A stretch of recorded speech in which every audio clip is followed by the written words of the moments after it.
নাটোরে বড়াই গ্রামে ঝড়ের সময় তীব্র বাতাসে দেওয়াল ভেঙে পড়ে বিথি খাতুন নামে এক শিশু শিক্ষার্থীর মৃত্যু হয়েছে।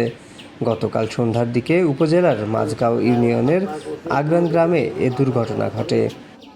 নিহত শিশু বিথি খাতুন ওই গ্রামের কৃষক আবু বকরের মেয়ে এবং ব্র্যাক পরিচালিত স্থানীয় উপ আনুষ্ঠানিক প্রাথমিক বিদ্যালয়ের ৪র্থ শ্রেণীর ছাত্রী। নিহত শিশুর স্বজন ও স্থানীয়রা জানান, গতকাল সন্ধ্যার দিকে হঠাৎ করেই কালো মেঘে ঢেকে যায় আকাশ এবং শুরু হয় বজ্রপাত ও ঝড়। এ সময় বিথি খাতুন বাড়ির ভিতরে একটি দেওয়ালের পাশে পানির কলে হাত পা ধুয়ে পরিষ্কার হচ্ছিল। হঠাৎ ঝোড়ো হাওয়ায় সেই দেওয়ালটি ভেঙে পড়ে বিথির শরীরের উপর। এতে বিথি দেওয়ালের নিচে চাপা পড়ে রক্তাক্ত জখম হয়। প্রচণ্ড শব্দে পরিবারের সদস্যরা গিয়ে বিথিকে উদ্ধার করে স্থানীয় একটি বেসরকারি হাসপাতালে নিয়ে গেলে সেখানে কর্তব্যরত চিকিৎসক শিশুটিকে মৃত ঘোষণা করেন।